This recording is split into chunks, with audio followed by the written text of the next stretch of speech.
Cette exposition a été conçue comme une monographie, c'est-à-dire on présente chronologiquement, je vais dire la manière la plus logique, l'œuvre.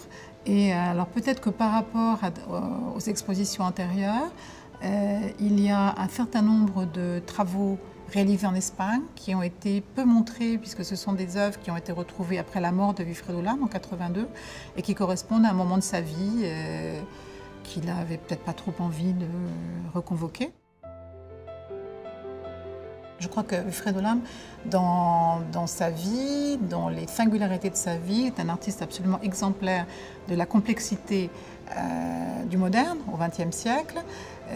Ça veut dire que c'est un homme qui a des origines extrêmement complexes, puisque son père est chinois, sa mère est une métisse afro-cubaine, il naît à Cuba, il va étudier l'art à Madrid et dans d'autres villes d'Espagne. Et bon, après ça continue, on le voit dans toute l'exposition, et qu'à différents moments, on voit bien qu'il appartient à ce que j'appellerais des universalités différentes, et que tout ça, ça constitue une œuvre, et qu'on est donc très loin des schémas centre-périphérie. Et complètement en permanence au centre, simplement au XXe siècle, il y a des centres. Ça dépend d'où il est, avec qui il est, quel type de rapport d'investissement affectif.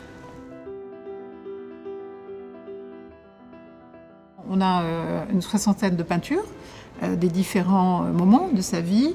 On a un grand nombre d'œuvres papier, donc dessins et gravures. Le dessin chez Wilfredo Lam, c'est pas tout le temps. Il y a une grande séquence de dessin à Marseille, parce qu'on pourrait dire qu'il ne pouvait pas faire grand-chose d'autre. Hein. C'était vraiment des conditions extrêmement précaires et le moment ne s'y prêtait pas, dirons-nous.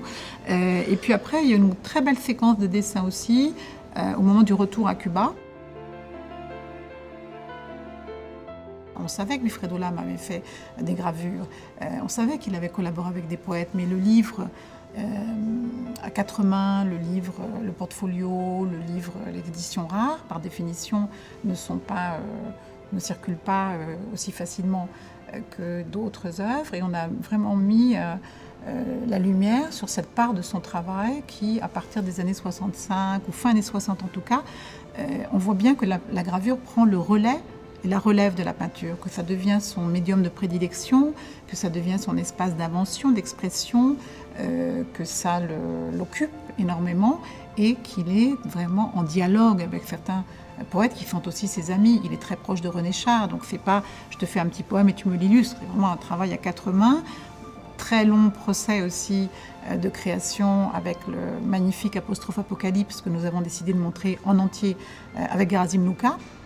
Donc de montrer ces différents aspects du travail de l'âme et de montrer les enchaînements, les échos, les osmoses entre ça. On voit très bien dans certaines gravures des formes qu'on retrouve dans les céramiques, mais qui circulent aussi dans les peintures des années antérieures.